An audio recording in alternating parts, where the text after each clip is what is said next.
get to the music building, Zeba Clearly, looks you're down. where was it? Like in your Zeba floorboard? looks Start down. button? Yeah, on the floorboard, there's a pink squirming thing on the floorboard, and he's like, "Oh, what the hell is this?"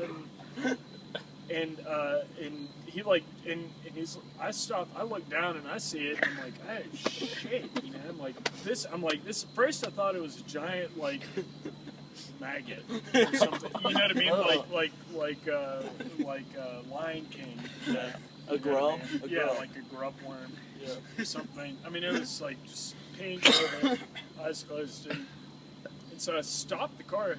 So I'm like, what the fuck? And Zeba jumps out, and I'm y'all left it on the curb to I'm die. Like, holy shit! And there's a cop unlocking Zeba's door because he locked his keys. He's Jimmy in Zeba's door, and I'm like, what the shit, And I get out of my car and I like go and get around and look around, and I'm like looking at it. I'm like, oh my god, like this is. And the thing about it is it wasn't a baby rat.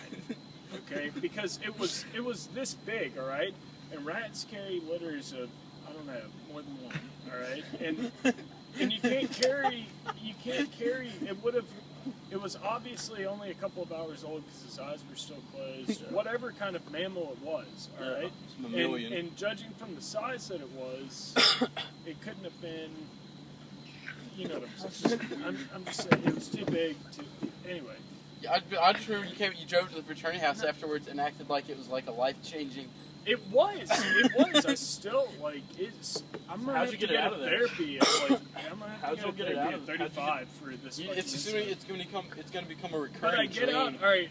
Okay, so I don't know what to do. I pull up by the visitor center, pull over there, and I get like a piece of paper. And I don't want to touch it.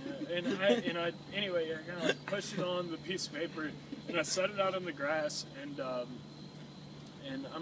what was I going to do? Take it to biology lab, save it, give it some, take it over to the Kaya house, let them. I don't know. It wasn't not going to happen. So I just put it in the grass. I found this in my car. Can you tint it? It was going to dry. My car was 110 degrees inside. Was it you who gave me the hermit crab? No. What? No. Hell no. That was Joe then. One of y'all one day when I was a freshman. Brought up. No, I'm not done with my story. Here's the thing. Okay, so that happened, right? Fast forward, week later, still recovering from the first incident. Week later, my car starts to stink. Everybody starts what do you call the incident? What is? I don't know. You said you were still recovering from the something started with F incident. No, I think I said just the incident. Yeah, you just said the incident.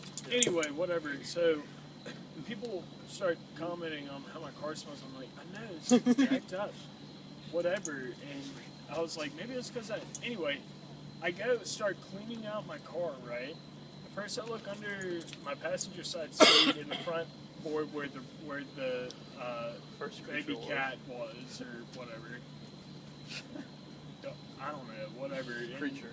I look under the seat and I find like little like poops. Like little mammal poops. And then, okay, there are definitely I go look around, I open the glove box. There is, I had napkin, my manual, registration, etc. There, and then I have napkins on top in case shit gets messy. You need some napkins. So, anyway, but yeah, you gotta have napkins. On top of the napkin is a fucking dead, identical creature as the one that I had set out. And y'all did do that, didn't you? No. Well, yeah, I can tell. I know that y'all. It's just so fucking crazy. Please just tell me if you did. No, Like, I really didn't. That's crazy. That's like there's a serial killer that's gonna kill me. That's the weirdest. And lay me in a grave with 3,000 fucking dead kittens or some other kind of specific man. So you found another one, like in your glove box? In my glove box, dead. It had been in there. It was living inside there. You know how I know? Because there were piss stains on the napkins that it was laying dead in, and there were little pigs. Little, like, tiny fucking rice-sized pigs. Well, when things die, they evacuate. And that's and then okay, 2 weeks after that, it was like last day of exams. The day before last day. I had to go meet my professor, Dr. Davis, because I like had like a C minus. I had to make like a A on my final exam to get like a C in calculus because I stopped going halfway through, which Anyway, it happened. I graduated into that story, but Back to the cat. I parked over in that little nook over there by the sorority row, you know, that looks like it should be parking for handicapped people or somebody that needs to fucking park in a bench, you know. Parked in a bench. So I parked there because they were having some fucking event up in Norton and the whole thing was covered. And I was there for fucking 10 minutes. I go in to see Dr. Davis, all for him to tell me, yeah, you need to make an A on this exam for you to fucking pass this class. I'm like, okay, cool, pressure's on, good. Go out back to my car. Jeff Harris has written me a ticket, you know. He's like predatorial. Yeah. I used all sorts of these I hate words. Jeff Harris. Anyway, and then, so I drive up to the guard shack, go up, slam on my brake, like skirt, you know, I'm like driving like an asshole, you know, pull up to the guard shack and get out and like, yeah, like pull up I'm like, I'm not paying this, like this isn't happening, I'm not fucking paying it, I don't care who the fuck wrote it, you get him on the fucking phone up here, get him up here to talk to real you intimidating right with the now. red She calls wine. over Jeff Harris, she says, you're not going to come over here and meet you, you can go over to the soccer field and politely try and ask him to take away your ticket. I pull up to the soccer field and I slam my brakes like in front of him, like hop out of the I'm not motherfucking paying this, you know?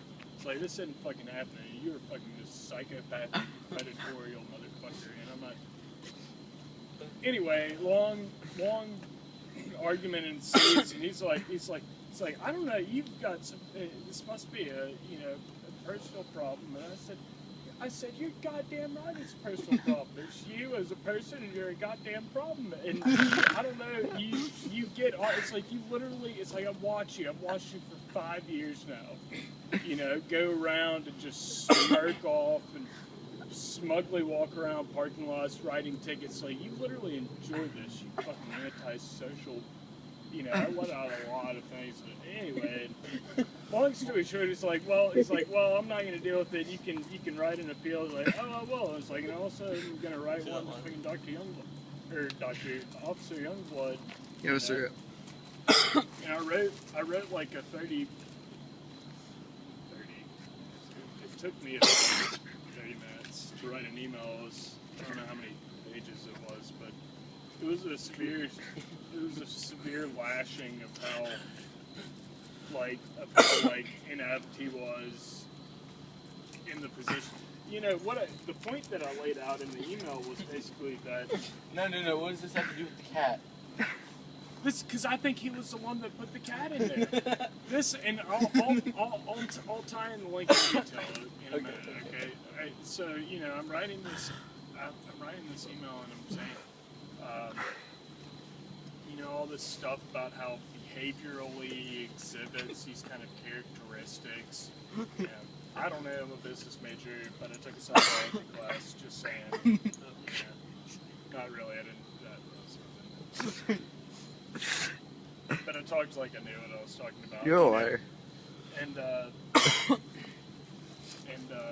anyway, I made some like elaborate sentence about how he displayed blatant characteristics of a sociopath and how we didn't need that on our campus, but here we are with such an individual brandishing multiple weapons and means of constraints on his body, I thought it was a really good sentence. It was a good sentence, I did as good as, it's like how Trace used to say to us, but write an email if it makes you feel better. It was like the only thing that I could do. So I got an email back from Youngblood saying, I got an email back from, they apparently have a council of people that has students on it. It's a student council. You have to get elected to revoke parking tickets. Yeah. So apparently they didn't accept mine. And then I got a letter back from Youngblood that was like, it is... we have. I personally know Jeff Harris and this and that. Oh! But here's another thing. No. Finish the other thing first. I had seen. I had seen freshman year. Okay, I was going to my car. This is a real incident that happened. All right, I saw Jeff Harris. He was like walking around the parking lots, like going around lot to lot, door to door, like pulling open doors to see if they were locked. And I come around and like. he like gets around my car, and you know, I'm coming in, I'm like, you know, what? I'm like, what are you? I'm like, what are you doing? You know, he's like about to be up in my car, you know, to like pull. I'd seen him go to like 3 or 4 other cars, you know, and he's like what the, you know? I didn't say that. I just like, you know, what are you doing? He's like, oh, I'm just checking to see if they're locked. You know, people need to keep there's been a lot of reports of thefts and stuff. People need to keep their doors locked. I'm like, so what are you? You know what I mean? It just struck me wrong. And then like I thought of that while I was writing the email to Youngblood. And I said something about that in there, and I don't know, you know. Anyway, so we tie it back to the cat.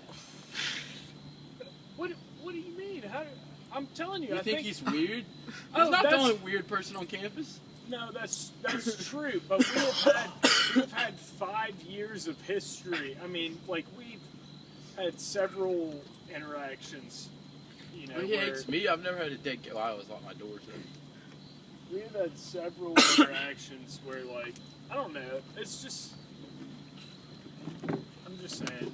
That's a really like if you think we did that. That's a fuck. Like you think we put 2 live animals in your car, knowing the intimate. Well, that's what I'm saying. Imminent You know, death. Like, I mean, what can I do? I'm telling you, this Maybe it was Fuller. This is the truth that has been brought to my life. All right, I found whether it was a live baby rat, which I don't think it was. I think it was actually a live like 3-hour-old kitten, because there's cats all over our campus that aren't neutered or spayed, and there's all sorts of, you know, stray litters around, you know. And it's a bad neighborhood.